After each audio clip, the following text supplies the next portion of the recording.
Olá, meus amigos, sejam bem-vindos, iniciando mais um curso aqui no Intelecto, curso de Direito Constitucional para a primeira fase do OAB. Eu sou o professor Diego, muitos de vocês já me conhecem. A gente já fez aqui um curso bem bacana de resolução de questões de primeira fase, um curso que eu continuo recomendando pelo seu aspecto prático. E aqui a gente vai dar um outro enfoque, mas também sempre procurando um enfoque claro e direto que pode ser mais útil para vocês. Tá? Tentei pegar os principais assuntos que caem na primeira fase do OAB, dar aquela pincelada, aquelas dicas, tá? Espero que vocês curtam bastante o nosso curso. Tá?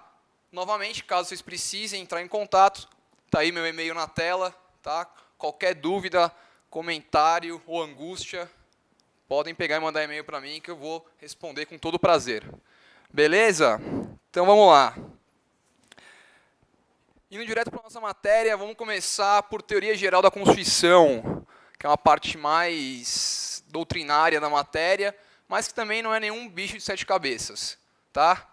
Então, o que lá o nosso edital da OAB começa pedindo? Conceito de Constituição, que é uma coisa bem básica que dificilmente vai cair. Tá? Eu coloquei um conceitozinho aqui de cabeça mesmo, tá? Não é de nenhum professor, nenhum doutrinador, tá? Mas é basicamente o que é uma Constituição? É a lei fundamental de um Estado com o seguinte conteúdo mínimo, né? Separação de poderes, tá? Previsão de direitos e garantias fundamentais e a organização do Estado. Então, esse é o conteúdo mínimo, né, que a doutrina diz que uma Constituição precisa ter. Tá bom? Isso não tem segredo nenhum. O que está lá também que no edital pede, que muita gente se confunde? Sentidos ou concepções da Constituição. Tá? São 4 sentidos. O que é importante a gente saber desses sentidos? Né? Primeiro, o que cada nome, né, melhor dizendo, cada sentido, qual que é a ideia central, né?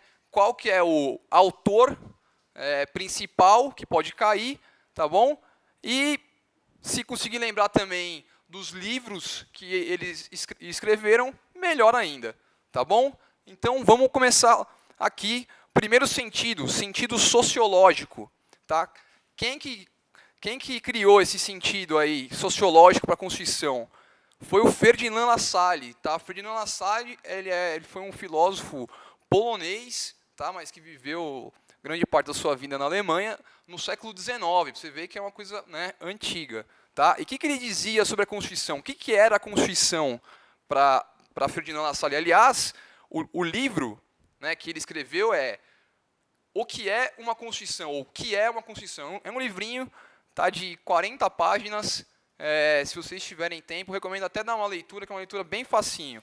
Na verdade, é um livro que expôs uma palestra que ele deu, né, em meados aí do século XIX. O que ele diz? Ele diz que a Constituição, né, nada mais é do que a expressão dos fatores reais de poder de uma sociedade. Entendeu? Importante gravar isso. Fatores reais de poder. Tá? Então, ele diz que problemas constitucionais, na verdade, não são problemas de direito, são problemas de poder. Tá? Por isso que ele diz que a Constituição real, ela contrasta com a Constituição jurídica. Que para ele, nessa época já tinha a Constituição, ele dizia, de nada adianta uma Constituição jurídica, né, como a gente conhece, se ela não expressar os fatores reais de poder. Tá? Se tiver esse descasamento, a Constituição, segundo Lassalle, nada mais é do que uma mera folha de papel. Tá bom?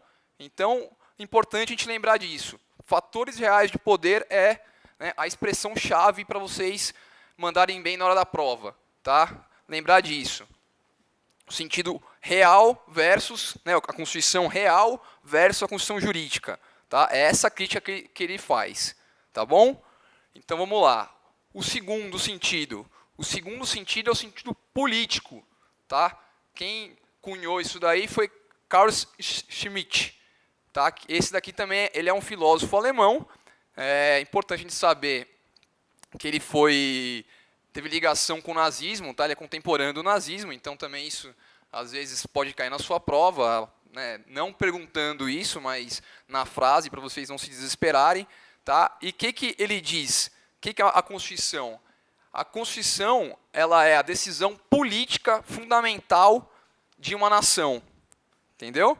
Então, é importante lembrar desse termo.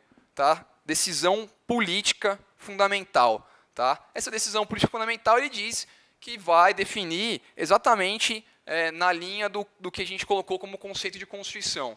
Tá? Vai definir as linhas mestras do Estado, tá? Definir os direitos e garantias dos cidadãos, tá? A separação de poderes, mas o importante é lembrar isso. Tá? E o livro que ele escreveu isso daí foi Teoria da Constituição.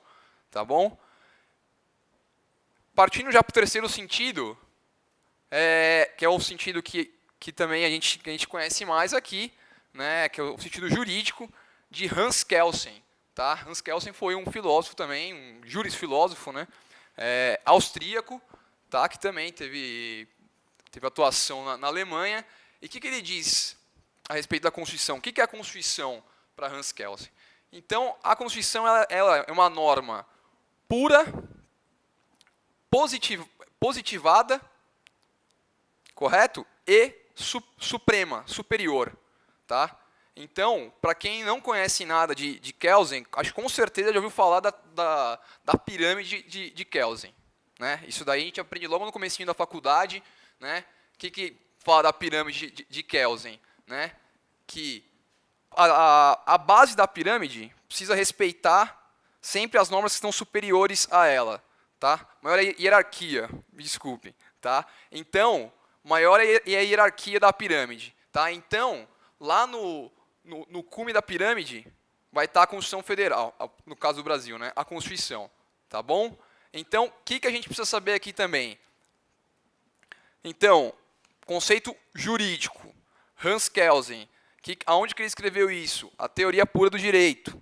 Também é importante, né, saber qual foi o livro. Tá? E o que ele diz lá? Então, ele dá duas acepções para a Constituição. Tá? Na acepção, importante a gente prestar atenção agora, não é difícil, tá? É quase que lógico. Lógico, jurídico, tá? Lógico, jurídico. Nessa acepção, a Constituição é uma norma pressuposta, tá? É a norma hipotética fundamental. Professor, o que é isso? Então, vamos lá. Eu vou explicar a segunda parte para depois voltar para essa. A segunda acepção, deixa eu ver se eu tenho aqui, vou colocar aqui, tá? A primeira é lógico, jurídica. A letra é feia, mas dá para entender, tá, gente? E aqui é jurídico, positivo, tá? Então, na segunda acepção, o que é a Constituição? A Constituição é a norma superior dentro do ordenamento jurídico. Então, essa é fácil. Tá? É a norma positivada superior dentro de um ordenamento jurídico. Então, nessa concepção jurídica positiva, por exemplo, a Constituição Federal, ela é a norma superior dentro do ordenamento jurídico brasileiro. Correto? Tranquilo. Por que a gente sempre se confunde nessa acepção lógico-jurídica? Porque o que o Kelsen pensou? O que estaria acima da Constituição? Então, essa norma acima da Constituição, que seria uma norma pressuposta, tá? Não é uma norma posta, não é uma norma positivada. É esse o termo que ele usa. Tá? Então, é uma norma hipotética fundamental. Correto? Hipotética, pressuposta. Tá? Importante a gente guardar sempre esses termos. Então, na acepção lógico-jurídica, a Constituição é uma norma pressuposta, é a norma hipotética fundamental. Enquanto, na concepção jurídico-positiva, a Constituição é o que a gente conhece na Constituição Federal, por exemplo. Né? É a norma com hierarquia mais superior dentro de um ordenamento jurídico. Tá?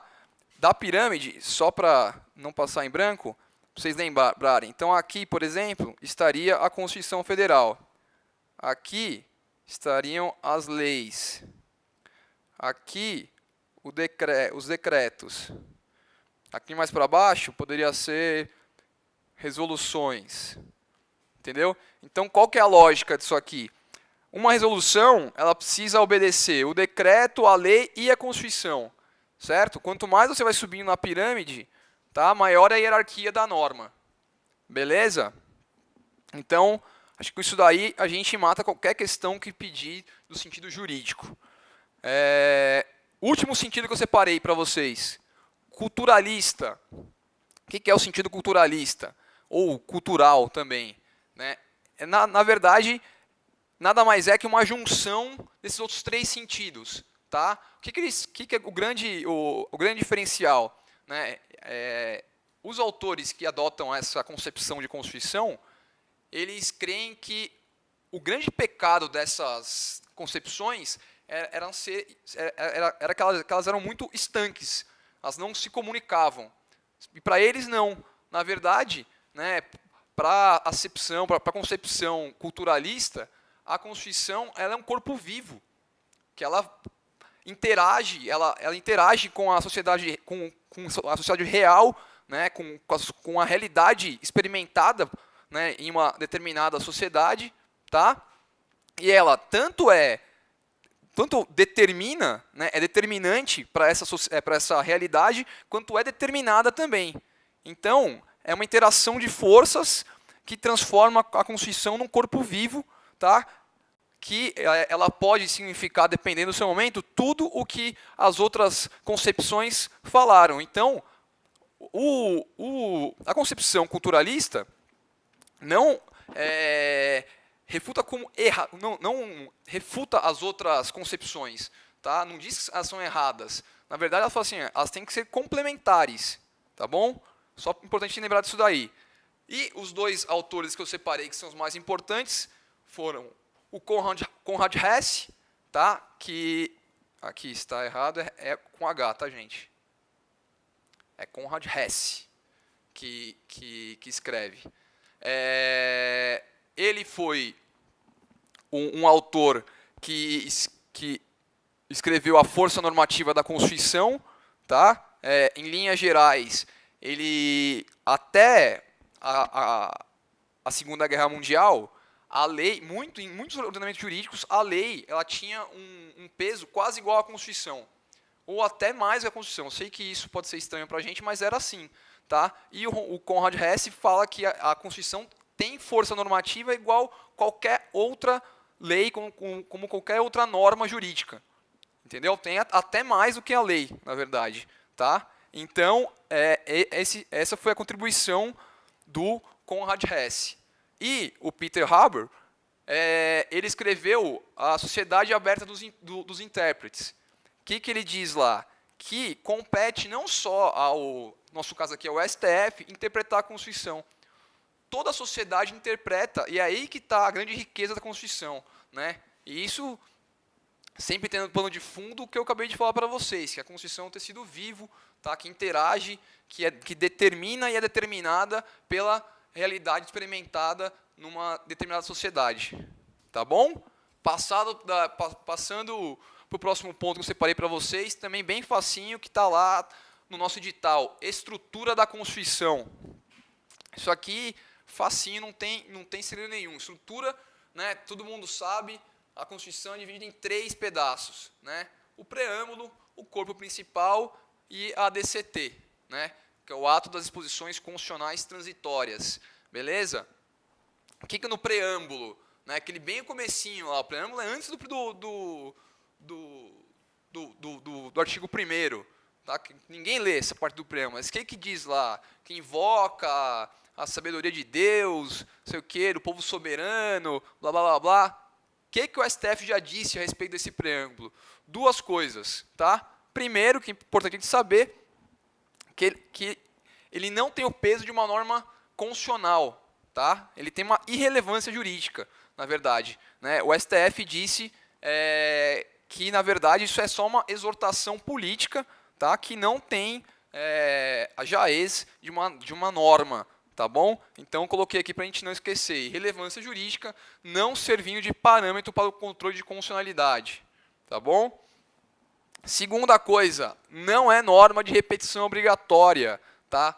As constituições dos estados, por exemplo, não precisam pegar e seguir o preâmbulo, não precisam copiar e nem dispor de algo sempre na linha do preâmbulo da Constituição Federal, tá bom? Isso é importante saber.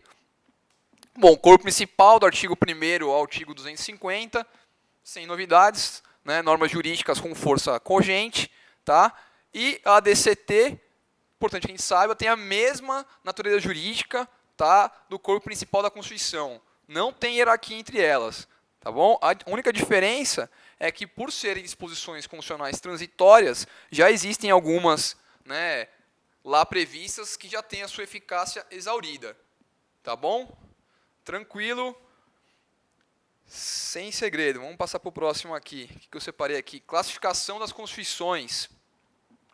Isso aqui também, quando cai, não costuma ser difícil, tá bom? Primeiro critério, quanto ao conteúdo. A Constituição pode ser material ou formal, tá? Material, o que é? Quando a Constituição só traz normas essencialmente, né, essencialmente constitucionais, materialmente constitucionais, que o conteúdo da norma, tá, se refere ao conteúdo mínimo obrigatório que a gente falou no comecinho da aula, né, que é o quê? Separação dos poderes, a organização do Estado e a previsão de direitos e garantias fundamentais, tá bom? Então, uma Constituição, basicamente, ela é formada por isso, senão não forma a Constituição. A gente viu isso no começo da aula. Então, essas normas que tratam disso, elas são consideradas como materialmente constitucionais, tá? E formalmente constitucionais. Formal, o que é? Da forma. Então, ela traz normas que tratam de outros assuntos que poderiam, por exemplo, ser tratados em leis, tá? Mas que o constituinte originário, ou até o derivado, achou por bem inserir na Constituição. Tá bom?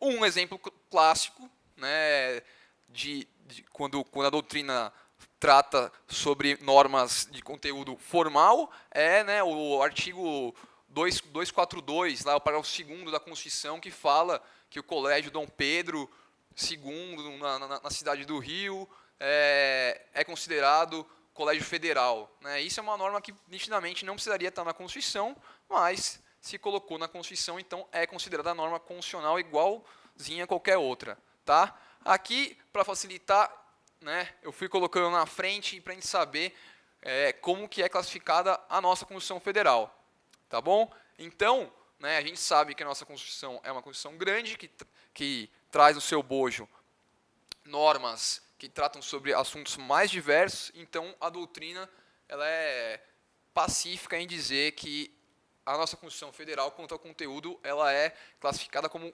formal. Beleza? Então, bora lá. Segundo critério, quanto à forma. Quanto à forma, tem dois tipos. Escrita ou instrumental, ou não escrita, costumeira ou consuetudinária. Tá? Isso aqui também o próprio nome diz, quanto à forma, quando ela é escrita, tá? Quando ela está prevista em um único corpo. Tá? Isso aqui é importante, que pode ser uma pegadinha. Tá? A Constituição não escrita, costumeira ou consuetudinária, não é que ela não está escrita.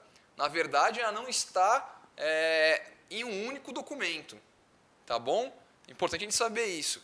Tá? Então, por exemplo, hoje em dia, né, não existe mais uma Constituição totalmente baseada em costumes e em jurisprudência.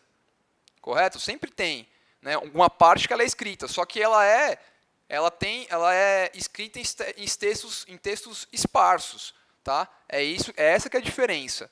Tá bom? Então, a nossa Constituição, a gente sabe que está tudo juntinho num documento só, então ela é considerada como escrita, tá? Escrita ou instrumental. Instrumental, né, que tem um instrumento mesmo, tá? E a não escrita, costumeira ou consuetudinária, exatamente o contrário, tá? Ela é formada por textos esparsos, mais os costumes e a jurisprudência. Quanto à origem, a Constituição pode ser promulgada ou popular. O que é a Constituição promulgada ou popular? É aquela que é votada, que ela tem a participação democrática, né, do povo, ela não é imposta. Certo? Um exemplo, né, é a nossa última Constituição. Nossa Constituição de 88, conhecida como Constituição Cidadã, ela é uma Constituição promulgada popular. Tá? Aqui, para não errar, não tem segredo, né? É só lembrar do P, tá? Promulgada, popular, povo. É só lembrar do P e lembrar que essa Constituição é uma Constituição democrática, com participação do povo. Tá bom? Passando para o segundo tipo, Constituição outorgada. O que é a Constituição outorgada? É exatamente o contrário da promulgada. É aquela Constituição imposta, tá? Sem a participação popular. É uma Constituição que não é democrática. Tá? Então, qual que é o exemplo que a gente tem? O exemplo que a gente tem faz pouco tempo. Né? Constituição de 67. Tá? Quando o Brasil estava vivendo no regime da ditadura, ela foi imposta. Ela não teve nenhuma participação popular. Tá bom? Facinho a gente lembrar também. Terceiro tipo, cesarista. Isso aqui é mais difícil de cair, mas se cair a gente não pode errar. O que é uma Constituição cesarista? É aquela que é imposta, tá, por um governante, por um tirano, por um ditador, mas ela a população ela é ouvida, né, mediante um referendo para referendar aquela norma, aquela Constituição colocada pelo poder tirânico, o ditador ou o poder estabelecido naquele determinado país. Tá bom? Então, o cesarista é exatamente isso. O detentor do poder impõe a Constituição, tá? Igualzinho a outorgada, só que o povo só ratifica ou não essa nova ordem constitucional. Tá bom? Por fim, a pactuada. Hoje em dia eu acho difícil de ter, mas qual que é a classificação dela? Constituição pactuada nada mais é aquela que é feita por um pacto entre poderes, tá? Então, que eles formam um pacto, que esse pacto é expresso na nova Constituição. Então, assim, vamos supor, tá? Uma guerra civil entre petistas e tucanos aqui no país. Entendeu? Vamos supor. E aí, baita quebra-pau, estão os dois poderes lá, mandando em tudo. Isso tá bem... eu estou só brincando, tá, gente? Mas deu um baita pau, vai fazer a Constituição, eles falam assim, ó, para acabar com a guerra civil, só se a gente se a gente fizer um pacto de forças para o país ser governado por um novo governo, nem para mim nem para você. Então, seria uma Constituição pactuada. Tá? Brincadeiras à parte, o exemplo clássico disso daqui é quando teve, principalmente na parte da Revolução, as revoluções burguesas, né, que o poder estava muito mais na mão de monarcas, né, da nobreza, e aí teve, né, muitos países tiveram esse pacto, tá, geralmente entre a burguesia, né, que estava começando a ganhar mais dinheiro, o seu poder econômico, e os reis fizeram um pacto para fazer uma constituição para manter, como posso dizer, tudo nos seus lugares. Entendeu? Basicamente é essa a ideia da constituição, de uma constituição pactuada. Tá bom? Então vamos lá. Quarto critério. Quanto à estabilidade ou alterabilidade. A Constituição ela pode ser imutável ou permanente. O que é uma Constituição imutável ou permanente? Exatamente o que vocês estão pensando. É uma Constituição que não pode mudar. Tá? É uma Constituição que ela não, além de não prever formas de mudança, ela é expressa em dizer que não pode ser alterada. Tá? Obviamente não existe, né, Constituição nesses termos, mas a doutrina ela coloca isso daqui, então é importante a gente saber. Tá bom? O segundo critério, Constituição fixa ou silenciosa. Então, a fixa ou silenciosa, na verdade, é parecida com a imutável. Tá? A diferença é que ela não fala que ela não pode mudar. Ela só não traz no seu bojo nenhuma regra nenhum procedimento para a mudança da Constituição. Então, a doutrina diz que para a mudança dessa Constituição teria que chamar uma nova Assembleia Constituinte. Tá? Também é uma coisa que não se aplica 100% doutrinário, não dá para a gente imaginar uma Constituição dessa nos dias atuais. Tá bom? Terceiro tipo, rígida. Rígida que é a nossa Constituição. O que é a Constituição rígida? É a Constituição que prevê um procedimento mais dificultoso, tá, para a alteração dela. Mais dificultoso em relação ao quê? Às leis comuns. Tá bom? É exatamente isso que a gente prevê. Né? A gente vai ver ainda, né, estudar processo legislativo, mas o que a gente sabe já de antemão, vocês vão lembrar, né, que a Constituição rígida, ela precisa de um quórum de aprovação de 3/5, em 2 votações em cada casa do Congresso. Né? Então, além de ter a iniciativa mais restrita, ela tem um procedimento muito mais dificultoso do que a legislação comum. Então, por isso, é exatamente essa definição, tá, de uma Constituição rígida. Constituição super rígida. Isso daqui foi só o professor Alexandre de Moraes, né, que cunhou essa classificação. O que ele dizia? Que a Constituição do Brasil poderia ser classificada como super rígida por causa das cláusulas pétreas, né? Aquelas lá que estão no artigo 60, parágrafo 4º, né? Então, tá lá, né, que não pode ter proposta de emenda constitucional tendentes, né, a abolir a forma federativa, separação dos poderes, o voto direto, secreto, universal e periódico, e os direitos e garantias individuais. Tá? Essas são as 4 cláusulas pétreas. Por que não pegou essa classificação? Porque, na verdade, não é que não pode nenhuma proposta de emenda constitucional tratando disso. Ela não pode ser tendente a abolir.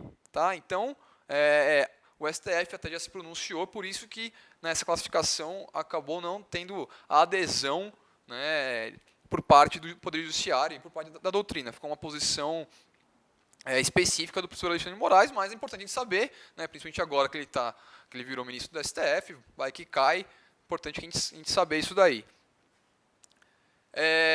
Quinto tipo, flexível plástica. O que é flexível plástica? É aquela que não prevê um procedimento mais dificultoso para a alteração da Constituição em relação à legislação comum. Então, no Brasil seria algo equivalente a mudar a Constituição igual a uma lei ordinária, igual muda uma lei ordinária, por maioria simples, tá? Em votação em cada uma das casas em turno único. Então, também é uma coisa difícil de se imaginar, né? Porque se a Constituição ela é flexível, se para mudar a Constituição eu tenho a mesma dificuldade ou a mesma facilidade para alteração, por exemplo, de uma lei, né, fica difícil de fazer controle de constitucionalidade. Concorda? Então, por isso que também a gente não conhece tipos de Constituição flexíveis ou plásticas. Tá bom? Por último, semirrígida ou semiflexível. Isso daqui é uma mistura, né, o próprio nome diz, entre as Constituições rígidas e as flexíveis. Então, o que é? A Constituição prevê que, para algumas matérias, eu preciso seguir um procedimento mais dificultoso, tá, para alterar algumas matérias previstas na Constituição, enquanto para outras eu posso mudar com um procedimento mais simples, mais próximo de uma lei comum. Tá? O que a gente já viu disso daqui, a primeira Constituição do Brasil, né, a Constituição do Império, de 1824, ela foi classificada como uma Constituição semirrígida ou semiflexível. Tá? Depois disso, a gente não conheceu mais nenhuma desse tipo aqui no Brasil. Tá bom? Então vamos lá. Mais uma classificação antes de te dar um break aí. Quanto à extensão, analítica ou sintética, o próprio nome diz, tá? A Constituição sintética é uma Constituição mais enxuta, tá? Provavelmente tratando de assuntos materialmente constitucionais, enquanto uma Constituição analítica, né, que é o caso da nossa aqui, dos nossos 250 artigos, mais a DCT, é uma Constituição analítica, tá? Uma Constituição que trata de vários assuntos, tá? Uma Constituição extensa, tá bom? Isso aqui também é bem facinho, não tem segredo, tá bom, gente? Então, eu vou tomar uma aguinha e a gente volta em 2 minutinhos, tá bom? Abraço.